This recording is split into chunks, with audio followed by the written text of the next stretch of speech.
Baik, bismillahirrahmanirrahim. Di sini saya Fitri Andriani akan menjelaskan mengenai latar belakang terjadinya peristiwa malari, bagaimana jalannya peristiwa malari, kemudian respon masyarakat daripada kejadian peristiwa malari dan dampak daripada kejadian peristiwa malari itu sendiri. Kita ketahui bahwasannya masa kekuasaan Orde Lama secara legal dan formal berakhir ketika digantikannya masa kekuasaan Orde Baru, yakni ketika Jenderal Soeharto dilantik menjadi pejabat Presiden Republik Indonesia pada tanggal 12 Maret 1967. Orde Baru sendiri merupakan suatu istilah yang digunakan untuk memisahkan antara kekuasaan Orde Lama, yaitu Soekarno, dengan digantikannya masa Soeharto. Orde Baru lahir dengan tekad untuk melakukan suatu koreksi total atas kekurangan sistem politik yang terjadi. Karena pada tahun 1965, Soeharto pada saat itu mencatat bahwa inflasi mencapai 500%, harga beras naik 900%, sementara defisit anggaran belanja pada saat itu mencapai 300% daripada pemasukan. Hal ini belum lagi ditambah dengan utang luar negeri yang terus menumpuk dan belum dibayarkan pada tahun 1966.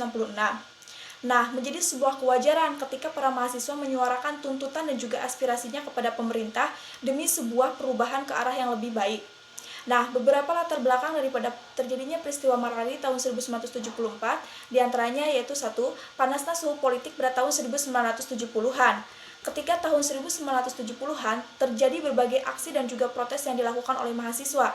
Beberapa alasan yang menyebabkan terjadinya aksi tersebut yaitu jumlah mahasiswa yang terus bertambah, namun anggaran pendidikan yang berkurang. Jumlah mahasiswa baru tidak sepadan dengan fasilitas yang tersedia. Inflasi yang terus meningkat sehingga menambah kehidupan semakin susah, sejalan dengan kenaikan harga bensin dan semakin maraknya praktek korupsi pada saat itu. Nah, latar belakang yang kedua yaitu adanya rencana protes terhadap pembentukan TMII. Mahasiswa kembali muncul ketika Ibu Tien Soeharto mengusulkan pembangunan Taman Mini Indonesia Indah pada tahun 1976. Pembangunan TMII ini menurut kelompok mahasiswa dianggap tidak sesuai dengan situasi negara yang sedang kesulitan keuangan pada masa itu. Nah, munculnya isu modal asing.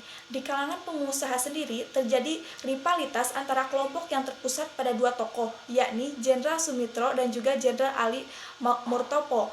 Jenderal Sumitro adalah Panglima Komandan Pemulihan Keamanan dan Ketertiban Pangkopkamtib, sementara Jenderal Ali Murtopo adalah asisten pribadi ASPRI Presiden dan Kepala Operasi Khusus atau OPSUS. Nah, mungkin itu mengenai latar-latar belakang daripada terjadinya peristiwa malari tahun 1974. Nah, kita akan beranjak ke bagaimana jalannya peristiwa malari. Peristiwa malari atau malapetaka 15 Januari 1974 diawali oleh kegiatan para aktivis mahasiswa yang tergabung dalam grup-grup diskusi yang mengkritisi berbagai kebijakan pemerintah. Pada tahun 1970-an, misalnya kelompok mahasiswa Universitas Indonesia tergabung dalam grup diskusi Universitas Indonesia mengadakan suatu rapat membahas tentang kenaikan harga bensin dan juga masalah korupsi. Rapat ini memutuskan untuk mengadakan suatu demonstrasi menentang kenaikan harga bensin dan menuntut pemberantasan korupsi melalui sebuah organisasi yang bernama Mahasiswa Menggugat. Nah, selain itu juga, pada saat itu ada kabar di kalangan mahasiswa pada tanggal 14 Januari 1947, Perdana Menteri dari Jepang, Kakuei Tanaka, dijadwalkan akan melakukan kunjungannya ke negara Indonesia. Momentum itu digunakan oleh kaum mahasiswa Indonesia untuk menyampaikan demonstrasi tuntutannya. Dalam huru-hara tersebut telah terbakar sekitar 800 mobil dan 100 gedung, serta merampok banyaknya toko yang menjual produk-produk Jepang. Di lain tepat, diperkirakan 20.000 orang mengelilingi rumah Tanaka, sementara 5.000 orang mengelilingi istana kepresidenan. Sementara buntut dari peristiwa tersebut yaitu 700 orang ditangkap dan 45 orang diantaranya dijebloskan ke dalam penjara. Demonstrasi 15 Januari terus berlanjut sampai dengan tanggal 16 Januari dengan massa yang semakin memenuhi jalan utama di Jakarta. Hari itu di bus-bus kota masih belum bisa beroperasi sehingga para karyawan dan juga pegawai berangkat ke kantor mereka dengan menggunakan jalan kaki. Suasana hari itu masih panas dan diliputi oleh duka karena telah jatuhnya korban beberapa orang meninggal dan juga luka-luka. Nah, respon masyarakat atas peristiwa malari. Pada tanggal 15 Januari 1974, pernyataan dari berbagai pihak pun bermunculan untuk menanggapi kejadian tersebut. Berbagai organisasi massa juga mengeluarkan pernyataan yang pada umumnya mencela tindakan perusakan dan juga pembakaran tersebut. Sementara dari kalangan mahasiswa muncul reaksi yang berbeda-beda. Misalnya dari mahasiswa IKIP Bandung Bandung mengeluarkan suatu pernyataan bahwasannya tetap meneruskan perjuangan suci mahasiswa dengan pola dasar perjuangan mengikis habis kepincangan-kepincangan sosial dengan segala konsekuensinya. Tetap mengkonsolidasikan diri dari kelompok mahasiswa, berjuang dengan pimpinan IKIP Bandung serta sedia setiap saat, menyatakan bela sungkawa atau duka cita sedalam-dalamnya atas korban-korban yang jatuh pada masa aksi perjuangan mahasiswa dan menegakkan keadilan sosial. Nah, selain itu juga ada dampak daripada peristiwa malari, diantaranya pemerintah mengambil suatu tindakan tegas, yaitu kerusuhan yang terjadi pada tanggal 15 Januari 1974 membuat pusat kota Jakarta sempat terhenti aktivitasnya selama 2 hari.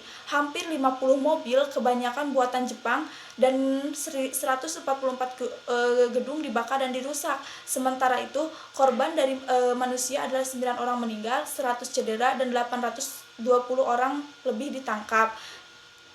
Nah, kemudian pemerintah mengatur kegiatan Dewan Mahasiswa. Setelah terjadinya peristiwa malari 1974, kontrol terhadap Dewan Mahasiswa dan Majelis Permusyawaratan Mahasiswa sangat ketat dilakukan berkenaan dengan kegiatan mahasiswa di kampus, dan salah satunya adalah pemerintah mengeluarkan suatu surat keputusan pemerintah nomor 28 pada tahun 1974. Opini yang terbentuk di luar negeri. Banyak opini di luar negeri yang bermunculan dengan peristiwa malari 1974, yaitu meletusnya Perdana Menteri Jepang Tanaka dalam konferensinya pers di Tokyo pada tanggal 18 Januari 1974 menyatakan bahwa pejabat Indonesia memang risau menghadapi demonstrasi di Jakarta. Tetapi ia sendiri tidak terlalu khawatir meski hal-hal semacam itu besar atau kecil masih terus terjadi lagi. Nah, mungkin itu mengenai penjelasan daripada yang bisa saya sampaikan. Mungkin untuk penjelasan selanjutnya akan dilakukan oleh rekan saya. Terima kasih. Wassalamualaikum warahmatullahi wabarakatuh. Baik, di sini saya akan melanjutkan penjelasan dari Fitri mengenai peristiwa malari. Pasca peristiwa malari yang terjadi pada tanggal 15 Januari 1974 ini ternyata menyebabkan banyaknya bermunculan pernyataan-pernyataan dari berbagai pihak, seperti dari organisasi-organisasi massa yang mencela kejadian perusakan dan pembakaran tersebut. Sementara dari kalangan mahasiswa memberikan pernyataan yang berbeda, terutama daripada IKIP Bandung. Mereka memberikan pernyataan bahwa mereka akan tetap meneruskan perjuangan suci mahasiswa ini untuk dengan pola dasar menepas habis kepincangan-kepincangan sosial dengan berbagai konsekuensinya. Kemudian tetap mengkonsolidasikan diri kepada kelompok mahasiswa di bawah pimpinan IKIP Bandung, dan selalu ada siap sedia setiap saat.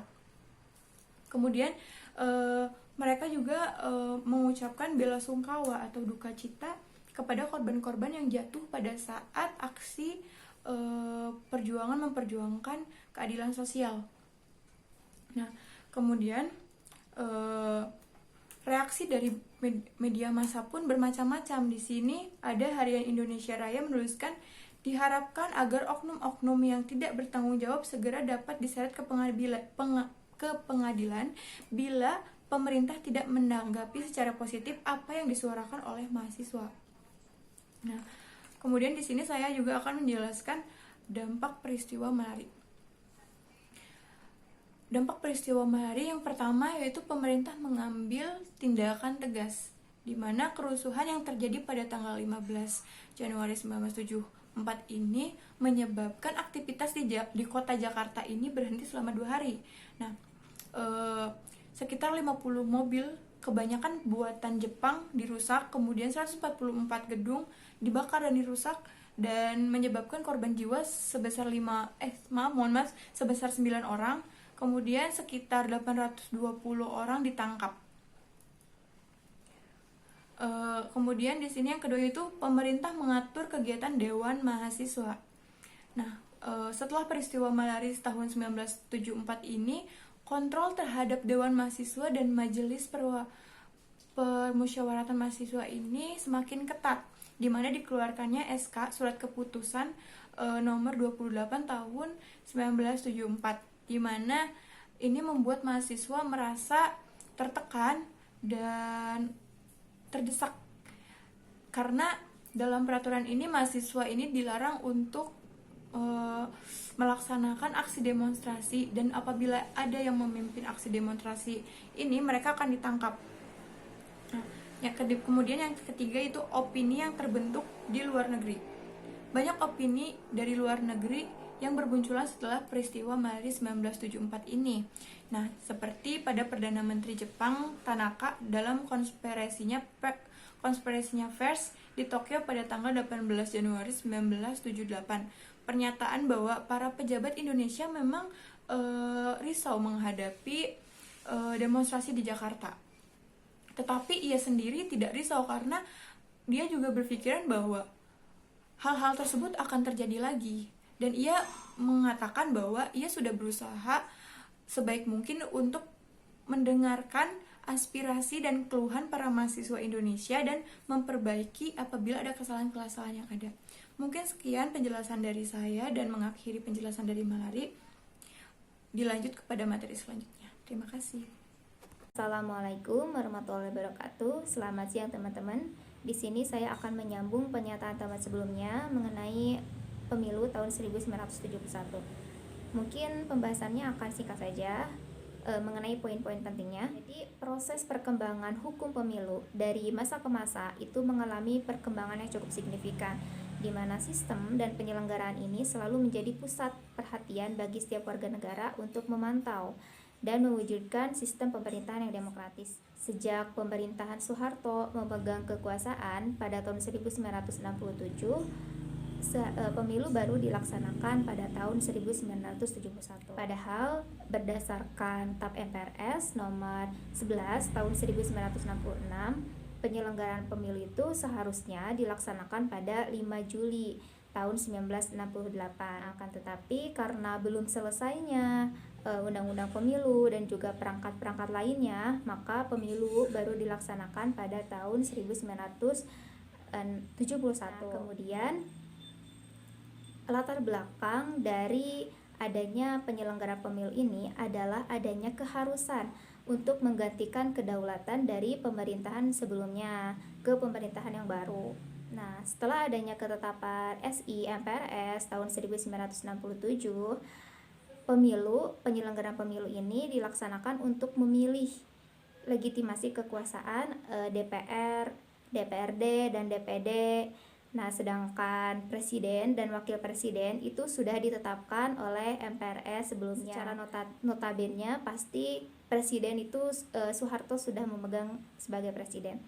Nah, kemudian Soeharto itu menggunakan bentukan DPR, dan MPR yang telah dibentuk oleh Soekarno sebelumnya, akan tetapi di dalamnya itu mengalami pembersihan terhadap orang-orang atau petinggi negara yang berbau Orde Lama.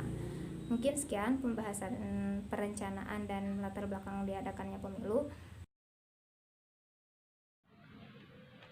Bismillahirrahmanirrahim. Di sini saya akan melanjutkan pembahasan dari rekan saya Cici. Di sini saya akan membahas mengenai penyelenggaraan pemilu tahun 1971. Pemilu tahun 1971 ini ada dua partai yang tidak mengikuti penyelenggaraan pemilu, yaitu Partai PKI dan Partindo. Kenapa? Karena Partai PKI ini pada tahun 1965 mereka bukan melakukan, tapi terjadi peristiwa G30S sehingga keanggotaannya ini dibukukan. Namun pada penyelenggaraannya tahun 1971 ini ada dua partai baru yang ikut bergabung dalam penyelenggaraan pemilu, yaitu Partai Golkar dan Partai Permusi. Nah, penyelenggaraan pemilu tahun 1971 ini sangat berbeda dari pemilu sebelumnya, karena pada tahun ini kita tidak memilih presiden, tapi kita memilih DPR, DPRD, dan MPR. Baik itu DPR tingkat pusat ataupun DPR tingkat provinsi dan kabupaten. Dan pada saat itu juga dilakukan penyederhanaan partai, sehingga hanya ada 3 golongan partai. Yang pertama golongan nasionalis, kedua adalah golongan karya, ketiga adalah golongan partai spiritual. Nah, pemilu tahun 71 ini sebenarnya menjadi mesin politik bagi Orde Baru saat itu. untuk memenangkan kekuasaannya. Karena pada saat itu pihak Orde Baru ini mengerahkan ABRI, PGRI dan lain-lainnya untuk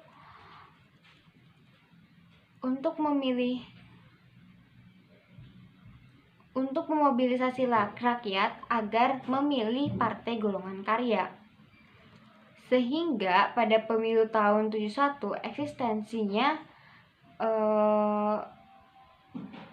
dapat dipantau oleh pemerintah gitu.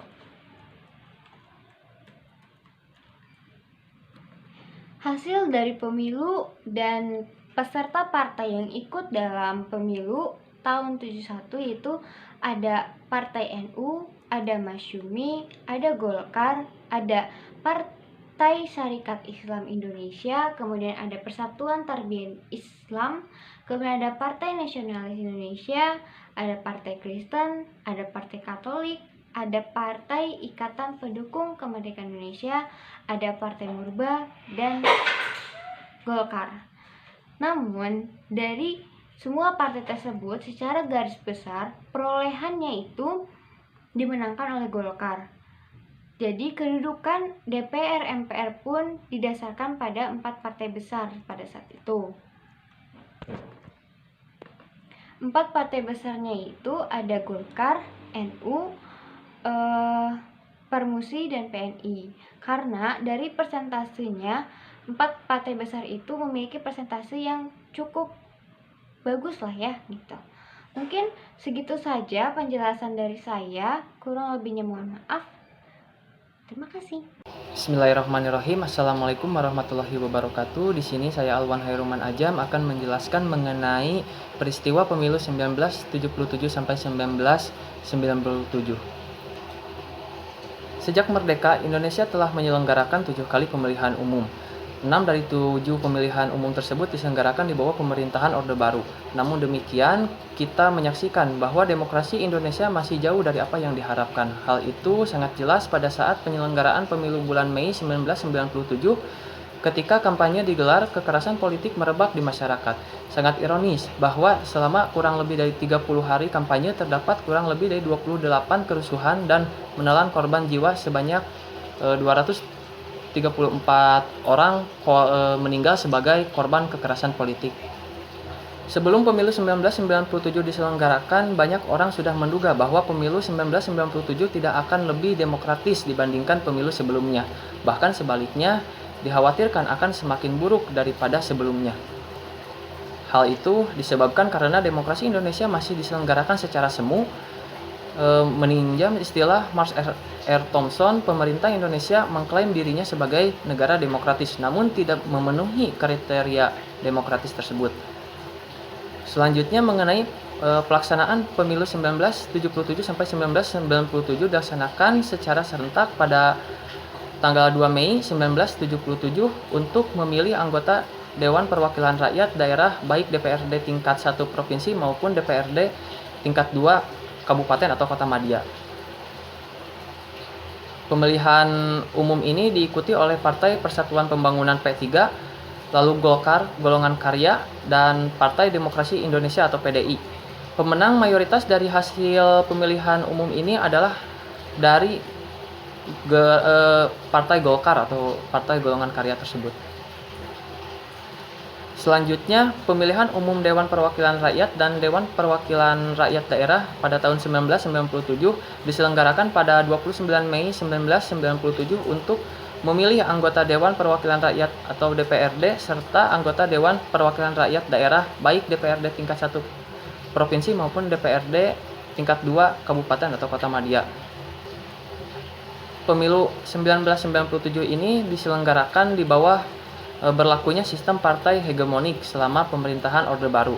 Sistem pemerintahan partai hegemonik ini merupakan sebuah sistem politik di mana satu partai membatasi adanya kompetisi formal maupun de facto di antara partai politik dalam meraih kekuasaan. Dalam sistem ini, satu partai secara eksklusif mengontrol mesin pemerintahan dan birokrasi. Tidak ada kompetisi di dalam sistem dan oposisi tidak diakui keberadaannya. Untuk memelihara sistem ini, Golkar dengan dukungannya dan birokrasinya mencoba memelihara posisinya tersebut sebagai partai mayoritas tunggal dengan memenangkan pemilu secara serentak. Mungkin dari saya dicukupkan sekian. Assalamualaikum warahmatullahi wabarakatuh.